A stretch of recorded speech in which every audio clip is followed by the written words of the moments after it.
selamat siang sahabat Prostem. Kembali lagi di rangkaian acara Instagram Live dari PT Prodia Stem Cell Indonesia.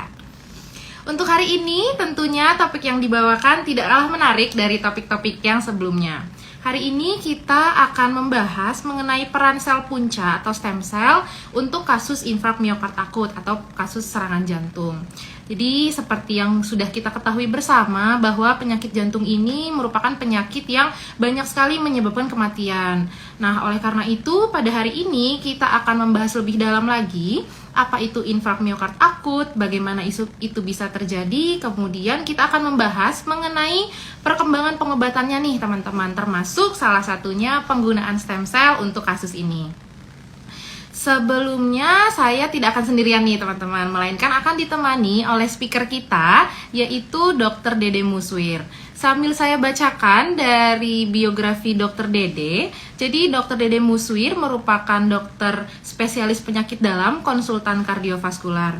Dr. Dede merupakan lulusan dari Universitas Sumatera Utara dan juga melanjutkan pendidikannya di Universitas Indonesia. Saat ini Dr. Dede juga sedang mengemban pendidikan S3 di Universitas Indonesia juga, tentunya dengan topik yang sama pada hari ini yaitu mengenai penggunaan stem cell untuk kasus infark miokard.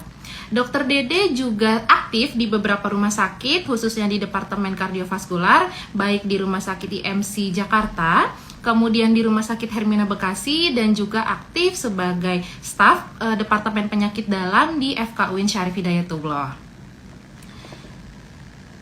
Sambil kita langsung di kolom komentar, nanti pertanyaan-pertanyaan menarik akan kita bacakan dan langsung akan dijawab oleh Dr. Dede.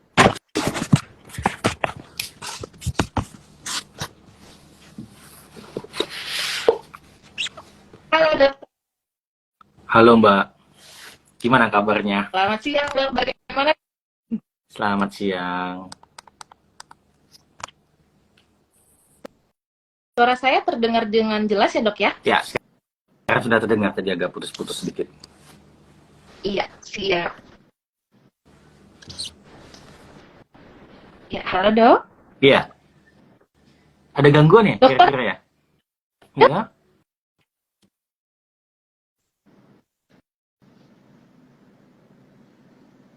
Halo dok, apakah suara saya terdengar dengan jelas? Udah, oke. Oke, siap dok. Dokter, bagaimana dok kesibukannya sejauh ini? Sedang sibuk apa nih dok? Ya, mungkin ya seperti biasa ya, hanya mengajar seperti biasa di kampus, di FK UIN, Syarif Hidayatullah di Jakarta, Ciputat. Dan praktek seperti biasa ada di Rumah Sakit MC Pulau Mas dan Rumah Sakit Hermina Bekasi.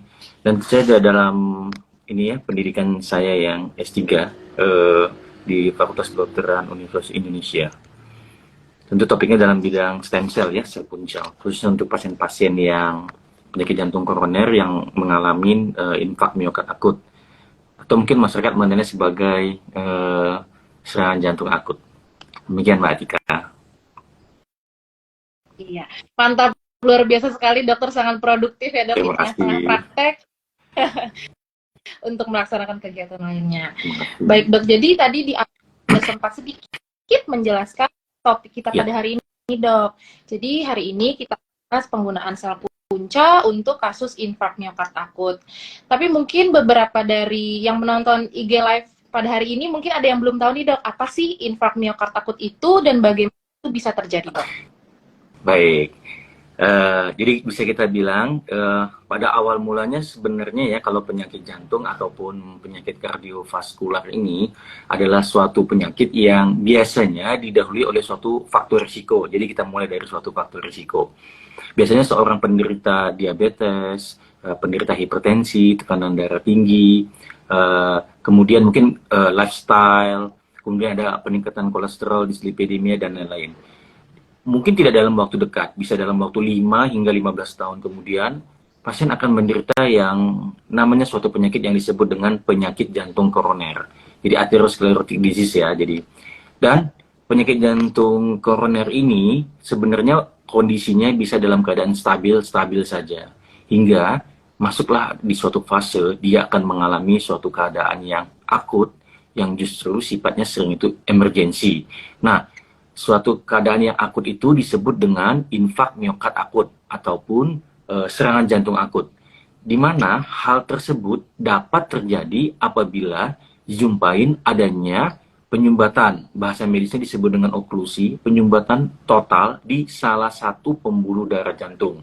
Salah satu ya biasanya. Kalau salah semua, biasanya pasiennya akan mengalami kejadian fatal. Seperti itu kira-kira Mbak Tika. Sebagai pembuka. Mungkin ada yang ingin bertanya langsung? Iya, bagi teman-teman yang mungkin ingin langsung bertanya, boleh langsung tulis pertanyaannya di kolom komentar, nanti akan langsung dijawab oleh Dokter Dede. Seperti itu ya teman-teman. Jadi sudah tahu ya teman-teman apa itu IMA atau infak miokard akut dan bagaimana itu bisa terjadi. Kalau untuk rentang usianya nih dok, apakah IMA ini menyerang ke semua rentang usia atau di rentang usia tertentu nih dok? Biasanya ya, kalau di data dari United States, karena kita banyak menggunakan data dari American Heart Association, kalau dari Amerika, atau di Eropa, dari European Society ya, usia itu average sih 40 sampai, range-nya bisa sampai 70 tahun, pasien-pasien yang rentang usia paling banyak mengalami serangan jantung akut ini, penyakit jantung koroner ini. Namun dari beberapa pasien saya sih, belakangan ini lately sih usianya semakin muda, ada yang 30, mungkin yang paling muda yang pernah saya temukan usianya 27 tahun. Terlalu muda ya untuk mengalami suatu serangan jantung akut, suatu penyakit yang bisa dibilang sangat fatal ini. Demikian Mbak Tika.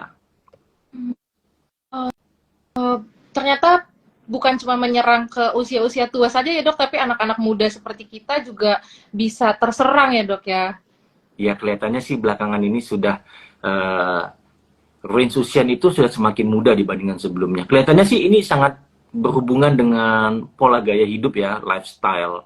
Karena penyakit jantung koroner ini kan sangat terpengaruh oleh pola gaya hidup ya. Maksudnya bagaimana pola diet, exercise, tingkat stres, pekerjaan, istirahat, dan faktor-faktor lainnya.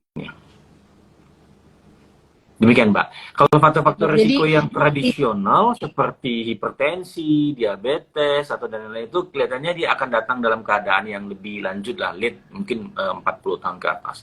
Tapi ada faktor-faktor risiko yang mempercepat, men-trigger untuk terjadinya penyakit ini datang lebih awal pada pasien-pasien. Demikian Mbak. Siap. Dok, berarti ilmu baru nih bagi kita teman-teman untuk selalu menjaga kesehatan, menjaga kualitas hidup kita gitu ya, agar tidak terserang penyakit ini. Karena kalau sudah terserang penyakit ini nanti sedih juga di kitanya, karena sehat itu mahal ya dok ya. Nah, tepat sekali.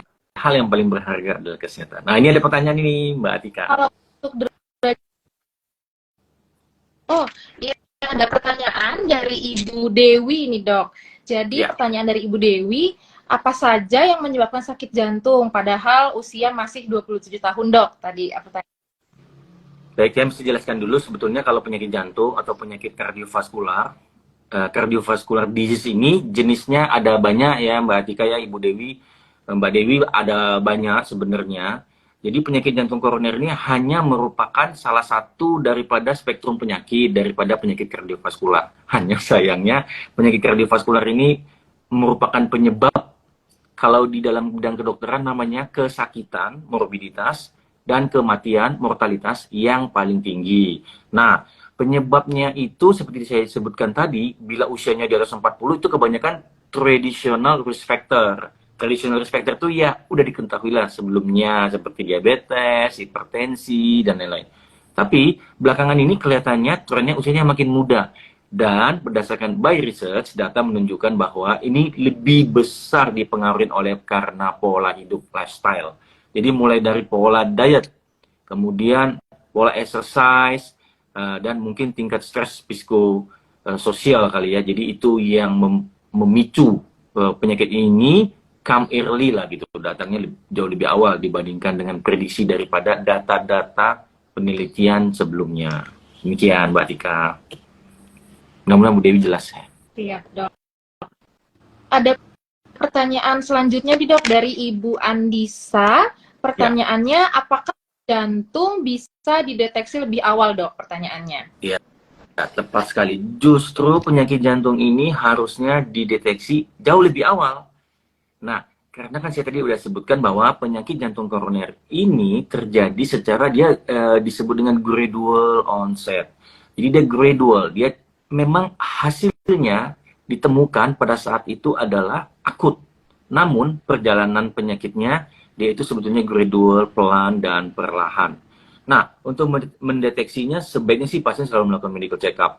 Medical check-up secara menyeluruh, baik dari pemeriksaan laboratorium darah yang seperti dilakukan oleh Prodia ya, mungkin ya sering yang mengadakan paket-paket general medical check-up mungkin bisa dimanfaatkan. Nah, seperti itu. Untuk men-screening awal, mungkin gula darah, HbA1c, kolesterol, LDL, dan lain-lain. Atau pemeriksaan tensi secara rutin dan teratur. Dan ada beberapa pemeriksaan seperti pemeriksaan yang paling mudah itu elektrokardiografi ya.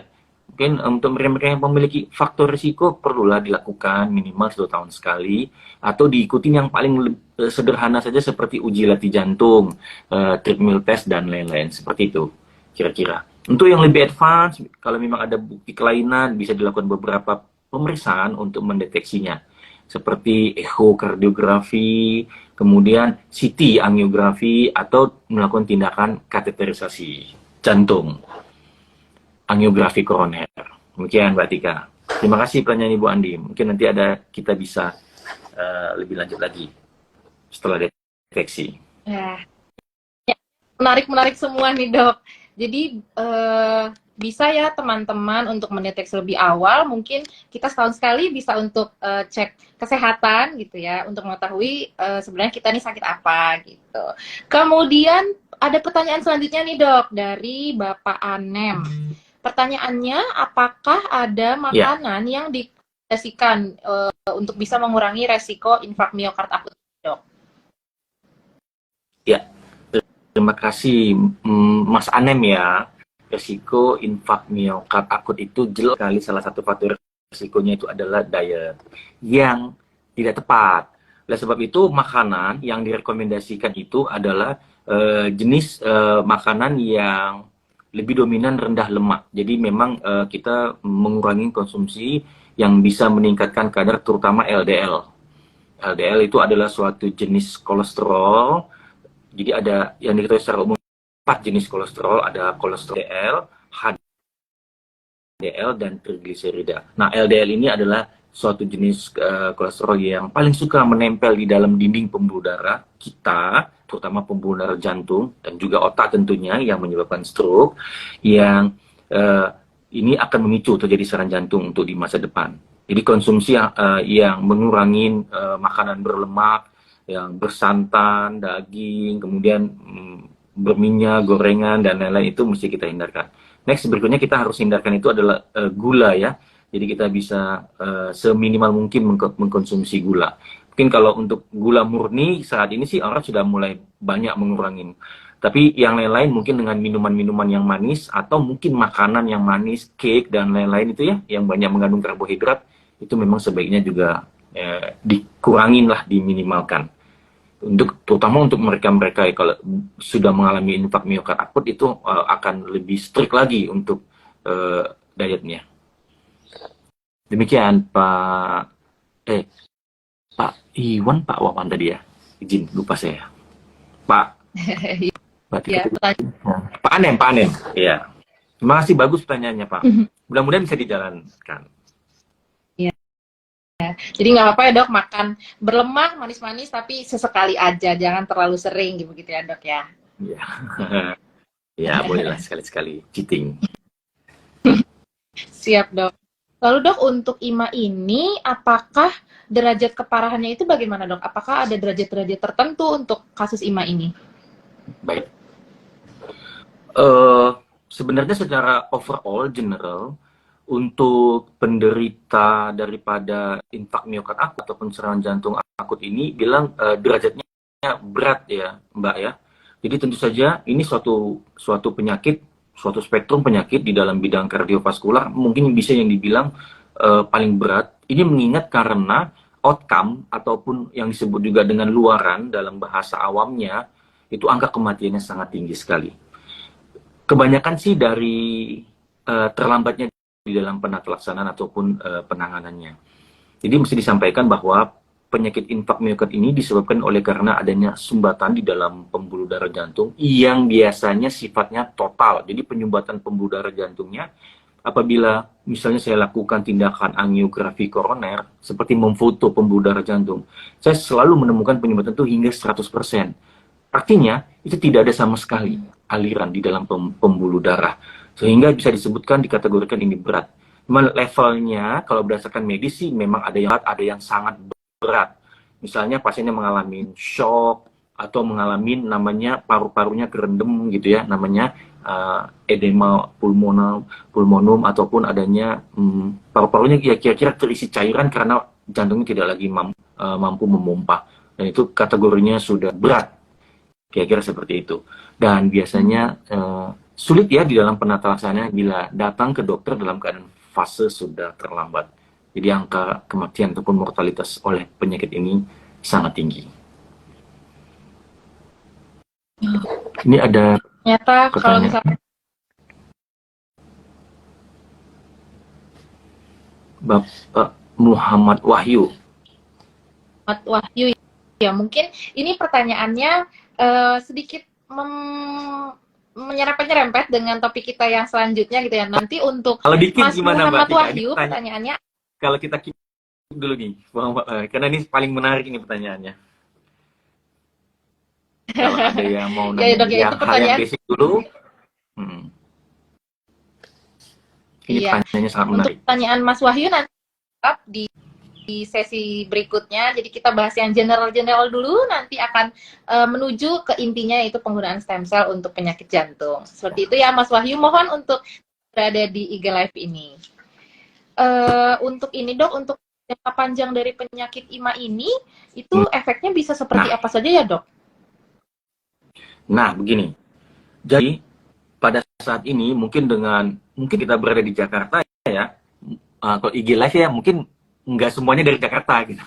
Tapi mungkin kalau di Jakarta yang dimana fasilitas kesehatannya cukup baik, kemudian pelayanan kesehatannya tentu ada tenaga medisnya yang standby 24/7 gitu ya. Karena untuk pasien-pasien dengan infak miokard akut ini benar-benar tidak boleh ada delay. Jadi kita memang mengharapkan maksimal 2 jam setelah pasien mengalami infak miokard akut, serangan jantung akut ini harus segera ditangani. Dilakukan suatu tindakan namanya primary PCI. Bahasa Indonesianya kira-kira intervensi koroner perkutan. Ya mudahnya kira-kira pembuluh darah yang mengalami sumbatan harus segera dialirkan bisa dengan pemasangan balon, bisa dengan pemasangan stent atau orang awam mengenalnya sebagai ring. Dan ini harus dilakukan dalam waktu 2 jam sebelum terjadi kematian permanen daripada sel-sel otot jantung. Nah, kenyataannya di lapangan adalah itu sesuatu yang absurd ya. Jadinya kelihatannya mulai dari pasien ada keluhan, mungkin pasien menganggap mungkin ini kurang istirahat, mungkin ini masuk angin, mungkin dikerok dulu dan lain-lain. Itu sangat banyak ditemukan itu datang dalam keadaan lebih dari 2 jam. Nah, setelah 2 jam, apabila pasien pun berhasil kita melakukan primary PCI atau intervensi koroner perkutan yang membuka pembuluh darah itu, biasanya telah terjadi kematian daripada sel-sel otot jantung. Nah, pada saat kita telah berhasil melakukan baik pemasangan balon, ring, stent, dan lain-lain, tetap selalu ada sequelae namanya. Jadi selalu ada penyakit ikutan setelah pasca serangan jantung yang disebut dengan gagal jantung. Ya, mungkin nggak sefamiliar penyakit gagal ginjal karena banyak ditemukan, tapi gagal jantung sebenarnya mungkin sama banyak atau lebih banyak ya mungkin dibandingkan dengan penderita gagal ginjal. Cuman dia tidak begitu familiar mungkin ya di masyarakat, dan itu dialami oleh pasien-pasien yang pasca mengalami serangan jantung yang telat di dalam penanganannya. Demikian, Mbak Tika. Sangat jelas sekali ya teman-teman penjelasan dari Dokter Dede mengenai efek jangka panjangnya. Jadi kalau misalkan sudah ada rasa-rasa sepertinya ada yang salah dengan jantung kita atau kesehatan kita, lebih baik langsung dikonsultasikan ke dokter terkait. Seperti itu ya dok ya? Iya. Nah, ini ada pertanyaan lalu, dari dia. Ya. Ya, dari efek jangka panjang yang dokter sebutkan tadi, bagaimana sih dok cara pengobatan-pengobatannya sejauh ini perkembangannya sebagai bagaimana dok? Ini terkait juga dengan pertanyaan-pertanyaan yang mungkin tadi disebutkan oleh Mas Muhammad Wahyu dan juga ini ada pertanyaan dari Bapak Diah Cakra juga yang pertanyaannya mirip nih dengan Mas Muhammad Wahyu tentang bagaimana terapi sel punca menyembuhkan penyakit jantung atau serangan jantung. Dan juga Mas Diah Cakra bertanya bagaimana ciri dari serangan jantung dok? Baik. Mungkin saya jawab pertanyaan yang pertama dulu, bagaimana ciri serangan jantung. Sedangkan bagaimana terapi sel puncanya nanti kita gabung dengan tadi, dengan Mas Anem tadi ya, pertanyaannya ya. Karena itu pertanyaan yang akan kita simpulkan nanti menjelang akhir acara. Jadi begini, serangan jantung ini sayangnya pada fase-fase awal itu 90% pasiennya tidak ada keluhan.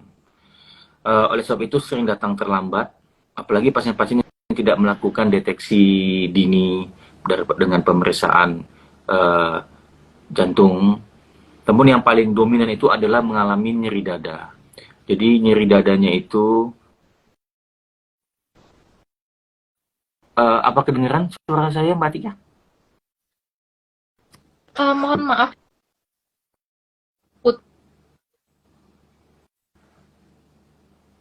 Masih putus-putus ya? sekarang sudah aman dok. Oke. Ya biasalah sinyalnya. Jadinya paling sering dominan itu adalah nyeri dada. Dan nyeri dadanya ini sangat tipikal ya, seperti ditimpa beban berat, ditusuk benda tajam, kemudian sampai keringat dingin, di mana nyeri dadanya itu bisa menjalar hingga ke leher, ke tangan kiri, ke punggung belakang, dan bisa seperti orang seperti mengalami sakit mah yang berat. Jadi dia sangat mirip ya, sehingga di dalam diagnosiknya itu juga sering dianggap oleh mungkin dokter di IGD dan lain-lain itu dianggap ini cuma sakit mah. Walaupun apabila dilakukan pemeriksaan EKG akan terlihat ada kelainan, apalagi diikuti dengan pemeriksaan enzim jantung. Jadi nanti akan ditemukan adanya peningkatan enzim jantung, kira-kira seperti itu. Itu ciri khas yang paling utama. Jadi apabila ada pasien dengan keluhan nyeri dadanya seperti ditusuk, ditimpa beban berat, diremas, sampai pasiennya keringat dingin yang bisa menjalar baik ke tangan, ke leher maupun ke punggung, ada kemungkinan pasien akan mengalami serangan jantung akut dan disarankan segera ke IGD untuk dilakukan pemeriksaan minimal EKG dan pemeriksaan darah untuk enzim jantung. Demikian Mbak Tika untuk ciri-cirinya. Oke, baik dok, sangat jelas sekali penjelasan dari dokter Dede. Jadi sekarang kita tahu ya teman-teman bedanya yang sakit jantung gitu ya, serangan jantung sama yang mungkin bukan serangan jantung gitu ya. Ini ada pertanyaan lagi dari username BS_Ayunda. Ini pertanyaannya terkait dengan isu yang sedang beredar di hari ini nih dok nih, beberapa minggu kebelakangan. Jadi mengenai bagaimana tanggapan dokter mengenai polusi udara yang di Jakarta terkait dengan pasien serangan jantung. Apakah ini berpengaruh buruk dok untuk pasien-pasien dengan riwayat penyakit serangan jantung? Sangat berpengaruh ya. Jangan lupa bahwa jantung dan paru adalah merupakan suatu sirkulasi. Jadinya dia sangat dekat dan sangat saling mempengaruhi. Tentu saja fungsi daripada jantung itu dengan adanya aliran darah akan membawa oksigen yang dihirup oleh saluran pernapasan, jadi melalui saluran pernapasan dari paru. Dan tentu kualitas daripada udara yang dihirup itu sangat mempengaruhi. Jadi waktu aliran darah mengalir di dalam jantung, tentu itu akan membawa oksigen-oksigen, yang mana oksigen tersebut diharapkan sebenarnya berkualitas baiknya, kira-kira seperti itu. Jadi untuk Mbak Ayunda ya, mungkin mudah-mudahan kita segera bisa mendapatkan solusi ya untuk kualitas udara yang buruk di Jakarta ini, karena jelas itu sangat mempengaruhi daripada kondisi daripada pasien-pasien, terutama pasien-pasien yang dengan kelainan penyakit kardiovaskular ya, secara umum, bukan hanya pasien dengan penyakit jantung koroner atau penyakit dengan serangan jantung akut, tapi secara umum jelas akan mempengaruhi kualitas udara kita ini, baik dalam jangka pendek, menengah, apalagi dalam jangka panjang bila ini tidak segera ada solusinya. Demikian Mbak Tika. Iya. Siap dok. Pengaruhnya Jadi jelas sangat, walaupun sekarang sudah tidak. pengaruhnya jelas sangat buruk ya Mbak Tika ya, jelas. Mungkin bukan buruk tapi sangat buruk. Jadi kita mengharapkan mudah-mudahan kita bisa dapat refresh air lah dalam waktu Betul, dekat. betul. Seperti harapan Walaupun kita. ada pandemi mungkin buruk, mungkin bisa digunakan kembali gitu ya dok ya untuk Iya. maskernya. Siap dok. Kemudian ini ada pertanyaan lagi dari Ya. Bapak Dias Cakra mengenai apa ciri-ciri serangan jantung yang tadi disebutkan mirip dengan masuk angin dok, pertanyaannya. Ya. Ya, baik Mas Dias. Cirinya tadi udah saya sebutkan dan memang sangat mirip dengan masuk angin. Bahkan saya beberapa kali melakukan tindakan namanya angiografi koroner ataupun tindakan foto pembuluh darah jantung dan saya menemukan adanya sumbatan total pada pembuluh darah jantung yang harus kita lakukan pemasangan balon dan stent untuk mengalirkan aliran darahnya. Itu pasiennya pada kerokan dulu semuanya. Jadi saya juga sambil heran ya, pasien ya mungkin ya masalah edukasi juga bahwa pasien itu memang menganggap ini hanya masuk angin karena keluhannya sangat mirip dengan masuk angin yang biasa dialamin oleh masyarakat dan keluhannya memang tidak setipikal itu. Jadi memang sangat mirip dan ada keluhan-keluhan lain seperti ada keluhan nyeri ulu hati, sakit mah yang berat, itu sangat mirip sekali. Kira-kira seperti itu. Nah, kalau sebab itu, ya apabila ada pasien-pasien dengan keluhan seperti ini, hal yang harus dilakukan pertama sekali adalah pemeriksaan EKG dan pemeriksaan darah enzim jantung. Hal tersebut yang bisa membedakan, oh ini pasiennya apakah benar-benar mengalami serangan jantung, terutama serangan jantung akut. Ya, demikian. Mudah-mudahan bisa menjelaskan Mas Dias. Iya. Terima kasih dokter atas jawabannya dan juga terima kasih atas Bapak Dias Cakra atas pertanyaan-pertanyaan. Dari tadi sangat aktif nih dok dengan IG Live kita pada siang hari ini. Ya. Lanjut membahas dari tadi. Mungkin kita bisa masuk nih ke dok, arah apa masalah stem cell-nya. Jadi dari tadi kita sudah tahu ya dok ya ciri-cirinya, kemudian cara deteksinya bagaimana. Nah langsung nih kita masuk ke inti. Jadi bagaimana sih dok peran dari si stem cell ini untuk kasus infark miokard akut, lalu mekanismenya itu nantinya membuat pasien seperti apa dok? Kalau misalkan nanti pasiennya diterapi dengan stem cell. Ya, gini. Mungkin saya cerita dari awal dulu ya.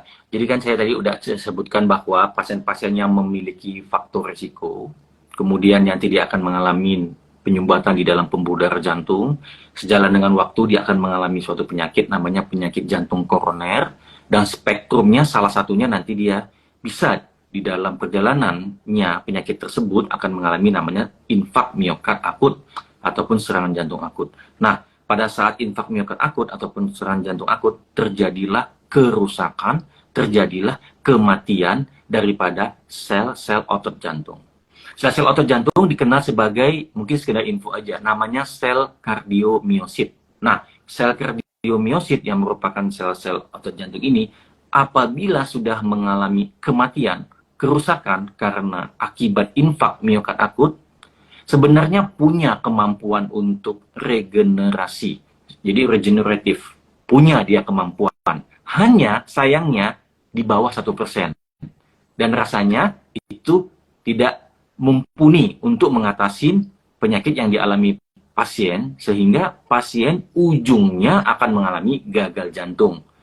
Mungkin saya kasih asosiasinya, misalnya seorang pasien menderita gagal ginjal, dia masih punya option. Salah satunya misalnya menjalani terapi pengganti, misalnya cuci darah atau dikenal masyarakat hemodialisa, dia masih banyak option. Namun tidak pada pasien dengan infark miokard akut. Apabila dia sudah jatuh mengalami gagal jantung disebabkan oleh karena kematian daripada sel-sel ototnya, sel kardiomiosit. Nah, ini harus dipikirkan ada sesuatu bagaimana kemungkinan untuk memperbaiki daripada sel-sel tersebut. Demikian Mbak Tika. Siap dok. Jadi peran dari stem cell ini untuk meregenerasi sel-sel yang mati tadi ya dok ya, Ya. untuk sel-selnya lagi. Siap dok. Kemudian untuk penggunaannya ini nanti ada gambaran ya dok seperti apa sih stem cell, terapi stem cell ini untuk pasien kasus infark miokard akut ini dok? Ya. tentu kan setelah itu jadi pertanyaan. Pertama tentu, bagaimana dong kok bisa stem cell ini bisa memperbaiki, meregeneratif, merejuvenasi sel kardiomyosit yang sudah mengalami kerusakan dan kematian pasca mengalami serangan jantung tersebut. Nah, dia mempunyai beberapa mekanisme. Jadi setelah kita pelajarin sebelumnya, tentu by animal ya, animal study ya, kita mengetahui bahwa dia itu melepaskan beberapa sekresi. Sekedar info aja, dia melepaskan seperti namanya paracrine effect. Jadi efek paracrine ini mempunyai dampak positif terhadap sel-sel kardiomyosit.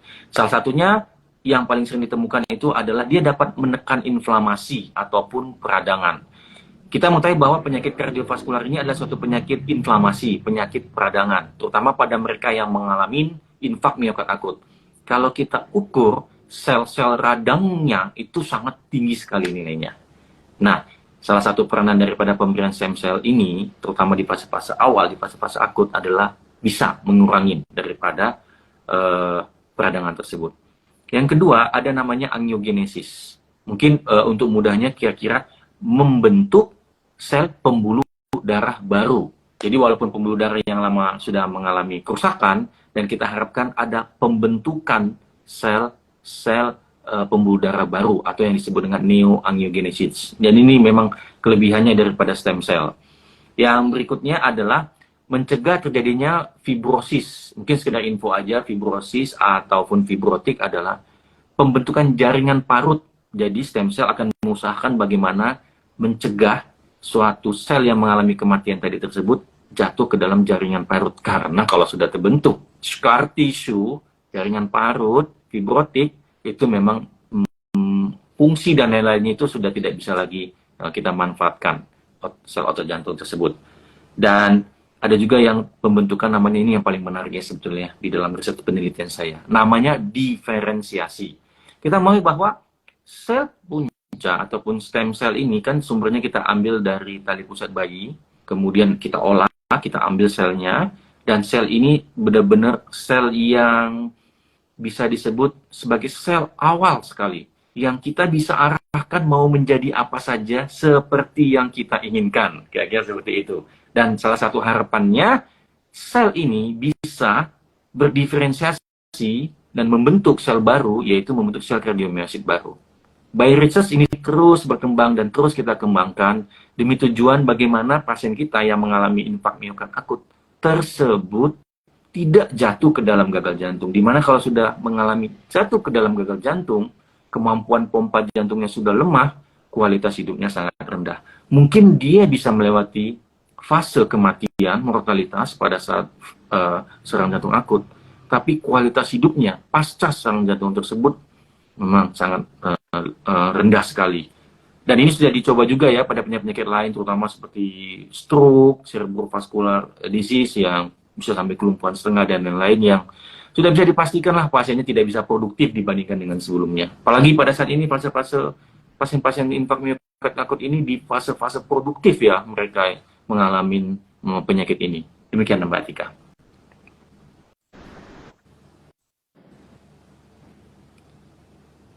Mungkin ada pertanyaan lain? Maaf, tadi putus. Yang di mana ya yang putus ya? Di bagian terakhir aja sih dong, dari awal tadi cukup lanjut. Oh iya.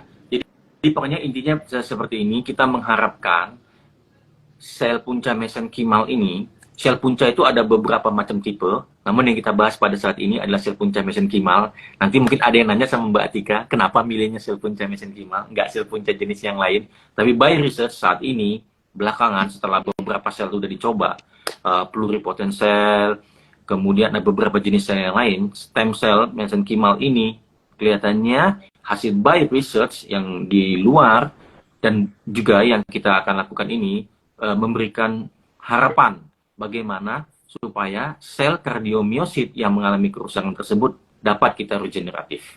Demikian mungkin kira-kira Mbak Tika. Oke, siap dok. Nah, kalau misalkan jadi teman-teman sudah tahu nih ya stem cell untuk kasus infark miokard akut, kemudian sudah tahu juga ciri-ciri dari infark miokard akut itu yang seperti apa. Nah, kalau nanti ada pertanyaan nih dok, bagaimana sih dok untuk terapi stem cell ini saya bisa kemana nih atau mendaftarkan kemana gitu? Bisa. Baik, mungkin yang harus kita lakukan, kita harus diskusi dulu. Saya akan berjumpa dengan pasien, tentunya kita akan diskusi dengan jelas. Kira-kira option pilihannya apa, pada pasien seperti apa, waktunya kapan, karena waktu ini sangat penting. Karena pada pasien-pasien serangan jantung akut, kita hanya punya waktu minimal 15 hari. Minimal dan maksimal ya, 10 sampai 15 hari, di mana masih ada kesempatan kita untuk meregeneratif sel. Nah, untuk tindakan tersebut, sebetulnya secara prosedur tidak sulit. Kita banyak beberapa option untuk pemberian daripada stem cell ini, yang sudah mulai dikembangkan. Mungkin yang paling mudah bisa digunakan secara intravena ya, Mbak Atika ya. Yang kita bisa memberikannya secara by infus, itu mungkin cara yang simple. Tapi mungkin by research, saya hanya mungkin menyampaikan sedikit, by research yang akan saya lakukan di dalam uji klinis saya itu memberikannya langsung ke dalam pembuluh darah jantung. Jadi sama persis tindakannya sama seperti melakukan tindakan kateterisasi, angiografi koroner, dan intervensi koroner perkutan yang saya sebutkan tadi, yang pemasangan balon dan stent, sama persis tindakannya, tapi dia langsung to the point ke dalam otot jantung yang mengalami kerusakan maupun kematian sel otot jantung tersebut. Kira-kira seperti itu. Tapi untuk detail, nah nanti kita boleh diskusi lebih lanjut. Kira-kira prosedurnya seperti apa, tekniknya bagaimana, dan lain-lain. Demikian, Mbak. Mungkin itu sekedar pengantar saja. Gimana, Mbak Tika? Apabila ada mungkin ada yang jadi mungkin kita bisa diskusi di postem. Kira-kira seperti itu. betul, jadi teman yang mungkin ada kenalan atau saudara atau mungkin dirinya sendiri yang sedang mengalami infark miokard akut gitu ya, bisa langsung menghubungi Dokter Dede di Instagramnya Dokter Dede di @dokterdedemuswir, atau mungkin bisa juga ke Prodia Stem Cell Indonesia. Nanti bisa kita diskusi bersama mengenai lebih lanjut kan, nanti untuk penelitian ini pastinya ada kriteria inklusi dan kriteria eksklusi. Seperti itu ya dok ya? Ya, benar. Nah, ini ada pertanyaan dari Mbak Bila ini. Pertanyaan terakhir dari Mbak Bila, pertanyaannya persensi keberhasilan dan kesembuhan kali ya? setelah presentasi kali maksudnya. Oh iya, mungkin presentasi ya yang dimaksud oleh Mbak Bila. Baik, begini. Jadi di dalam uji klinis, mungkin kalau presentasi yang dievaluasi keberhasilan, tapi bukan kesembuhan kali ya, tapi mungkin keberhasilan, karena terapi stem cell ini kan merupakan terapi adjuvan ya. Adjuvan itu di dalam kedokteran itu adalah terapi tambahan, disebut dengan add-on tambahan. Jadi terapi standar untuk orang yang mengalami infark miokard akut itu tetap dengan dilakukan intervensi koroner perkutan. Jadi dengan pemasangan balon dan stent, pokoknya intinya namanya revaskularisasi. Jadi mengalirkan kembali aliran darah yang mengalami sumbatan, itu intinya. Namun yang diharapkan ke depannya itu adalah ada hubungannya dengan infarct size. Jadi sekedar saya ingin sebutkan bahwa infarct size itu adalah luas ukuran infark. Infark itu luas ukuran kematian daripada sel otot jantung. Nah, berdasarkan by research itu disebutkan bahwa apabila pasien yang mengalami kerusakan, luas kerusakan otot jantung itu 25% ke atas, itu angka kematiannya hampir 8%. Jadi dengan penata laksanaan yang optimal, angka kematiannya dalam 1 tahun itu 8%. Mungkin bisa lebih tinggi. Kalau untuk mengalami gagal jantung, itu hingga 37%. Sayangnya datanya itu adanya semuanya di United States dan European Society ya, Mbak Tika ya. Next kita akan sedang bikin risetnya di negara kita sendiri, di Indonesia. Nah, mudah-mudahan harapan saya hasilnya bisa lebih baik. Nah, diharapkan dengan pemberian stem cell ataupun sel punca yang jenisnya mesenkimal yang bersumbernya dari tali pusat ini, dari tadi nggak ada yang nanya kenapa ya sumbernya dari tali pusat ya. Kira-kira yang stem cell mesenkimal yang bersumber daripada tali pusat ini kelihatannya bisa memperbaiki Ini kelihatan bisa kita lihat dari pemeriksaan ukuran infak dengan melakukan cardiac MRI. Jadi pasien yang sebelum dilakukan transplantasi ataupun pemberian daripada sel punca mesenkimal ini, kita ukur dulu berapa luasnya, dan setelah itu kita evaluasi ulang 6 bulan pas setelah itu, dan kelihatannya dia bisa mengalami ada perbaikan. Kalau untuk pompa jantung sendiri atau yang disebut dengan fraksi ejeksi, beberapa penelitian di luar dia dapat memperbaiki hingga 5%. Jadi normalnya itu sekitar pompa jantung itu 55%. Dan orang yang mengalami serangan jantung akut turunnya itu bisa sampai 40%. Ada pasien saya yang sampai 25%, udah mengalami shock. Ada pasien saya juga yang sudah mengalami henti jantung. Jadi henti jantung, henti nafas, dan kita lakukan revaskularisasi dan pasiennya bisa selamat. Tapi kerusakan daripada otot jantungnya sangat luas, bisa sampai 40% lebih. Dan itu memang ada perbaikan 5% aja itu dari sisi kualitas hidup dan kemungkinan kematian dan mortalitas di masa depan itu sangat signifikan. Mungkin itulah data yang bisa kita tampilkan. Pada saat ini untuk orang Indonesia, yang penelitiannya benar-benar untuk Indonesia pada saat ini lagi sedang ongoing kita kerjakan. Kira-kira demikian Mbak Tika. Harapannya sih, kepengennya sih bisa lebih dari itu gitu ya. Jadi walaupun mungkin tidak akan bisa, mungkin kerusakan itu bisa baik sampai 100%. Jadi mungkin kita asosiasikan misalnya ada suatu pulau di mana pulau tersebut banyak pohon, kemudian satu dan lain-lainnya dialami kerusakan pohon itu lebih dari 25% daripada isi pulau tersebut, dan kita mencoba menanam dan menumbuhkan kembali. Dan bagi jantung, 5% saja itu ada perbaikan, itu hasilnya akan sangat signifikan, karena dia akan tumbuh terus, dan dia akan terus tumbuh dan membaik untuk kedepannya, dibandingkan dengan mereka yang sama sekali tidak mendapatkan terapi ini. Kira-kira seperti itu. Harapannya ya Mbak Tika, sekarang kita lagi sedang ongoing untuk uji klinisnya di Indonesia. Oke, siap. Jadi stem cell ini bukan sebagai obat dewa begitu ya dok ya, tapi hanya sebagai terapi adjuvan. Jadi terapi standarnya kan terapi standarnya tetap dilakukan, kemudian kita beri sedikit booster lah istilahnya seperti itu dok ya, seperti terapi adjuvan. Mungkin ini juga bisa diselingi dengan olahraga, kemudian makanan-makanan yang sehat, bergizi, seperti itu dok ya. Jadi terapi standarnya terpenuhi, terapi adjuvannya juga terpenuhi, dan juga perbaiki agar peran dari stem ini bisa maksimal untuk memperbaiki dari adanya takut. Ya, jadi tentu keberhasilan presentasi yang ditanyakan tadi itu dipengaruhi oleh banyak hal tentunya. Jadi harus minum obat rutin dan teratur, kemudian harus berolahraga dengan teratur seperti yang disarankan ya pada mereka-mereka yang mengalami penyakit kardiovaskular, yaitu lebih kurang 30 menit setiap hari 5 kali di dalam seminggu. Nah, pasien saya sering nanya, dok, total kan 30 kali 5, 150 menit. Boleh nggak Sabtu dan Minggu aja tapi 150 menit? Hasilnya berbeda.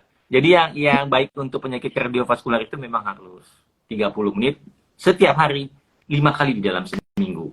Dan lain tentunya yang sangat mempengaruhi peranan itu berdasarkan penelitian itu adalah merokok ya. Jadi merokok kelihatannya pasien dengan smoking dan merokok itu efektivitas daripada stem cell ini menurun jauh. Jadi itu memang harus dihindarkan.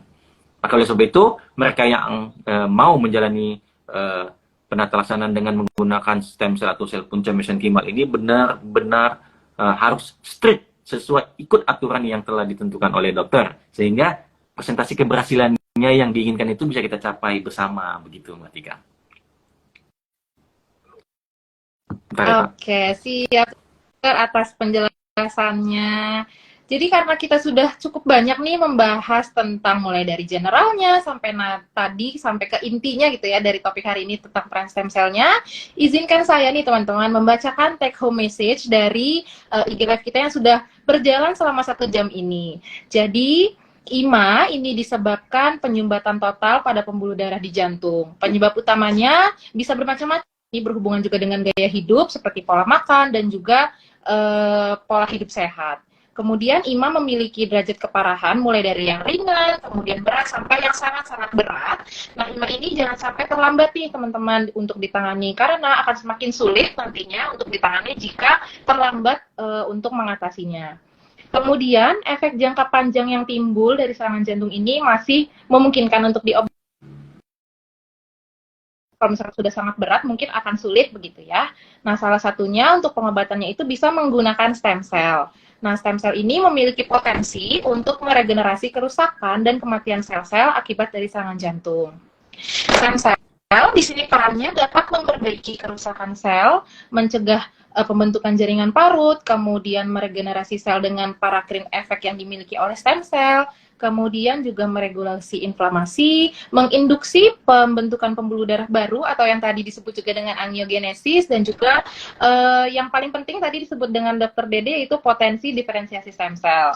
Nah, selanjutnya di akhir saya ingin mengingatkan kembali saat ini Dr. Dede bersama dengan Prostep sedang melakukan uji klinis stem cell untuk pasien pasca serangan jantung atau infark miokard akut. Di mana informasi lebih lengkapnya nanti bisa menghubungi Dr. Dede di Instagram yang @drdedemuswir seperti itu ya Dok ya, atau bisa menghubungi Prostem juga melalui direct message. Nantinya kita akan berdiskusi mengenai apakah bisa diterapi atau tidak nih ya Dok. Seperti itu ya Dok ya. Nanti mungkin kita sangat terbuka untuk teman-teman yang tertarik, bukan untuk hanya dirinya sendiri, bisa juga untuk saudara, orang tua, atau kenalan-kenalan lainnya.